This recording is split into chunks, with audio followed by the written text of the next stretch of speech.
El Pleno de Magistrados del Tribunal Supremo Electoral analizará más de 100 solicitudes que han sido presentadas por diversos sectores para prorrogar el proceso electoral. Bueno, el día de ayer, como a ustedes les consta, continuamos en el Pleno, nos hemos ido tipo 6 de la tarde, hoy continuamos a las 11 de la mañana y esperamos pues continuar, si así lo precisa el tema, el día de mañana todavía. Son más de 100 solicitudes y todas tienen relación y también estamos nosotros viendo los análisis tanto de la ley electoral y de partidos políticos como del reglamento de la misma. Se espera que el TSE anuncie antes del 31 de octubre la resolución en donde se dé a conocer la decisión del Pleno de ampliar o no el proceso electoral. Cada vez estamos más cerca del 31 de octubre, en donde se establece en el decreto 1/2023 que el fin del proceso electoral sería justamente esta fecha, el 31 de octubre. Sin embargo, el Pleno de Magistrados está analizando más de 100 solicitudes en donde fiscales de partidos políticos, juntas electorales, departamentales, municipales y otros sectores están solicitando que se amplíe este proceso hasta enero. Una medida, Fernando, que no se ha tomado y hay que evaluar distintos escenarios, pero es una decisión que no solamente está en manos de un magistrado o magistrada, sino sigue siendo de los 5. Sí, creo que hay que ser muy puntuales en explicarle a nuestros amigos y amigas televidentes que el Tribunal Supremo Electoral es una institución que funciona en materia de sus decisiones con un órgano colegiado.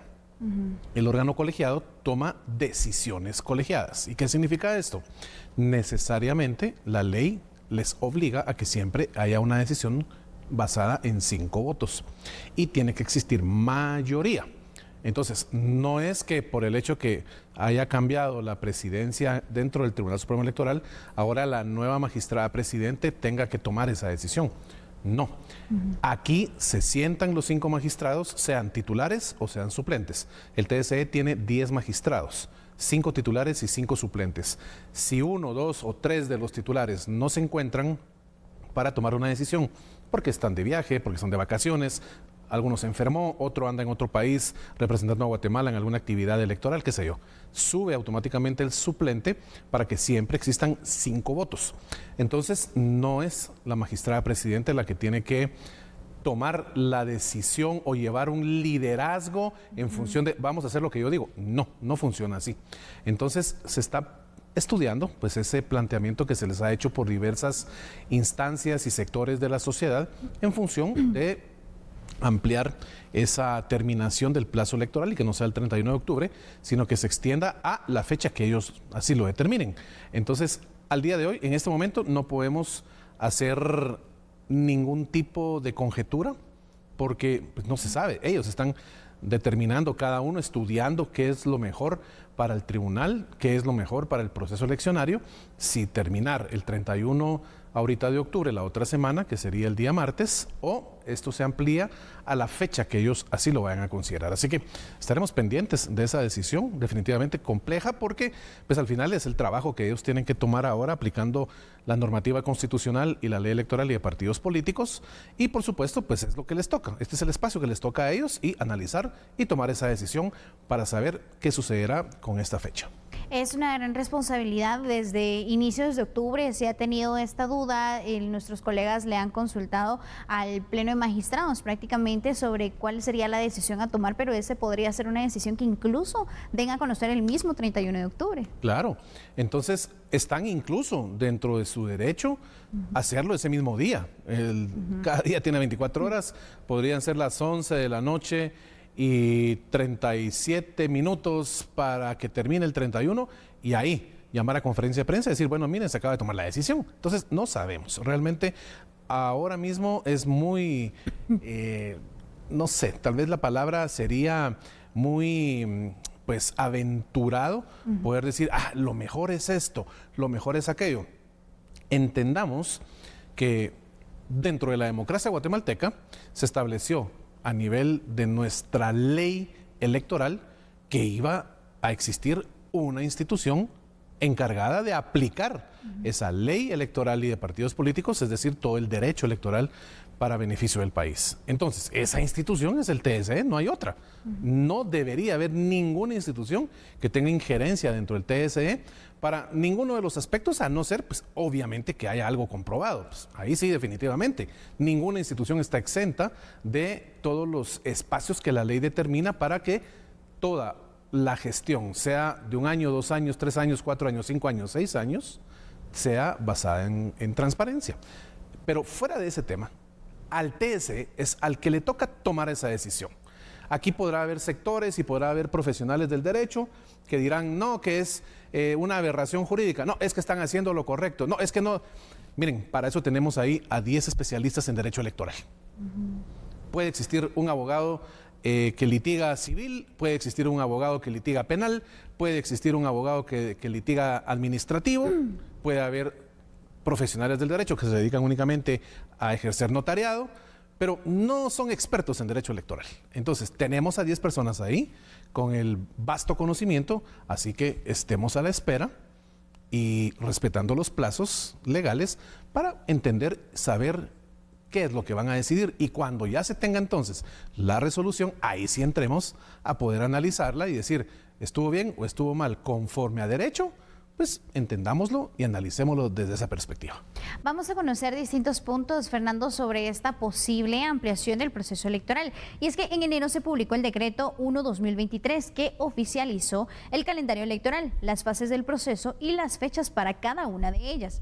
En este decreto se formalizó el 31 de octubre como la fecha para la conclusión del proceso electoral de elecciones generales y de diputados al Parlamento Centroamericano. En ocasiones anteriores, algunos partidos políticos incluso habían solicitado que el periodo electoral terminara antes del 31 de octubre. Sin embargo, otros partidos señalan que existe una resolución de la Corte de Constitucionalidad emitida en el 2017 que establece los plazos del proceso electoral. Al mismo tiempo, otros partidos políticos propusieron extender el proceso hasta el 15 de enero. Y es justo lo que hablábamos, Fernando. En estos momentos se están analizando al menos 100 solicitudes para extender el proceso electoral, y sabemos que este tipo de temas los conoce el Pleno de Magistrados en reuniones. Probablemente lo van a conocer en un pleno extraordinario, pero en estos casos, por ejemplo, el trabajo del Tribunal Supremo Electoral continúa. Por ejemplo, el tema de las finanzas de las juntas electorales departamentales, en donde aún se está realizando todo este tema de liquidación, este nuevo plan de austeridad que se mantiene en el TCE, en la implementación de la Comisión de Actualización y Modernización Electoral.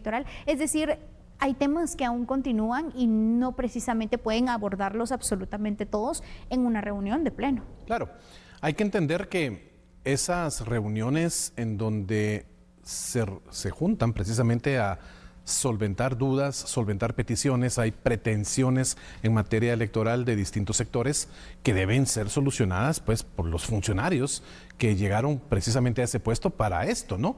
Entonces, el trabajo de ellos es sentarse y si son 25, 40, 70, 80, 100 planteamientos, estudiar cada uno de ellos, que eso les pueda servir realmente como una base para poder analizar cuál es la mejor resolución que puedan tomar, pues aplicando, por supuesto, nuestra ley electoral y de partidos políticos y la Constitución Política de la República. Después de ello, entender que pues el TSE para eso es que existe, para que dilucide qué es lo mejor en función de todo el ámbito electoral y con ello poder entonces tener dentro del análisis de cada uno de los magistrados que participen en este pleno, entender por qué resolvieron así. Habrán algunos que estén de acuerdo, otros que no, puedan votar disidentemente y sencillamente entender que para eso tenemos un país democrático en donde hay instituciones específicas que hacen un trabajo. En este caso, materia electoral, Tribunal Supremo Electoral. Para ello han sido elegidas nuestras autoridades y, Fernando, sabemos que somos una democracia joven, por ejemplo, a comparación de otros países de la región a nivel mundial, y poco a poco ha habido cambios en el sistema, no tanto en el sistema electoral, sino por ejemplo en la ley electoral y de partidos políticos en cuanto a plazos y demás. Sin embargo, hemos visto que hay distintas acciones, por así decirlo, que se han tomado con base en la coyuntura que se está viviendo y no precisamente esa sea la misma coyuntura que se va a vivir dentro de 4 años. Estamos aún en este proceso de aprendizaje y, por ejemplo, si evaluamos o vemos años atrás, no se había extendido nunca un proceso electoral. No se está diciendo que esta vez sí lo vaya a hacer, lo vamos a saber probablemente estos días, incluso el mismo 31 de octubre, pero esa sería una medida que nunca se ha tomado en Guatemala. Bueno, creo que una de las características de las elecciones año 2023 es que nunca habían sucedido muchas de las acciones que hemos conocido los guatemaltecos dentro de esta participación activa y política que tuvimos en el tema de la primera y segunda vuelta. Las elecciones de este año dan para, de verdad, hacer una tesis doctoral, da para escribir un libro con anécdotas, memorias, memes, de todo, realmente de todo ha sucedido.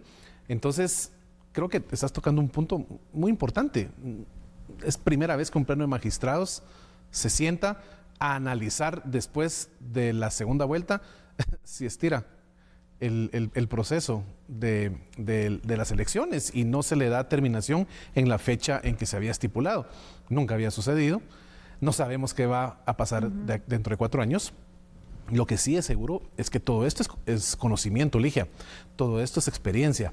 Todo esto va fortaleciendo la historia de un país que lucha todos los días por mantener su libertad, su democracia, su soberanía, no afectar algo tan elemental como lo es la decisión del pueblo. El pueblo es quien manda, no es un funcionario. El poder es efímero. Y cuando logramos entender eso, al llegar a los puestos clave que determinan el proceso y avance administrativo y político de nuestro país, creo, las cosas pueden ser mejor.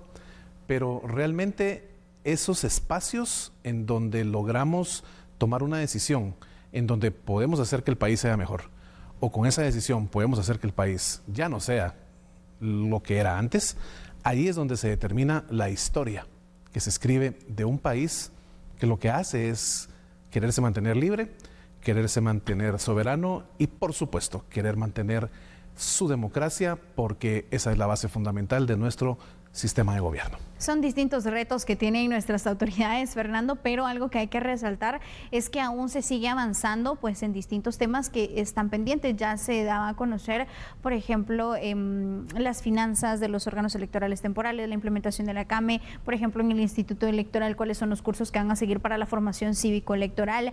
Ahora que hay un tema, por así decirlo, incluso de transición dentro del Tribunal Supremo Electoral, a pesar que la decisión lo toman ellos 5, pero nosotros vamos a estar dándole seguimiento a este tema. Claro, y analizándolo día con día. Aquí la historia periodística y la historia en nuestra legislación se escribe cada 24 horas. Definitivamente, y es un tema que, por ejemplo, a pesar que en otros países se haya implementado, no es el mismo contexto en el que se vive, así que estaremos muy atentos a la decisión del Pleno de Magistrados del Tribunal Supremo Electoral. Y Fernando, es así como hemos finalizado esta parte del análisis acá en A la Medida. Ha sido un gusto estar contigo. Claro que sí, el gusto es mío, Ligia. Te deseo un excelente fin de semana.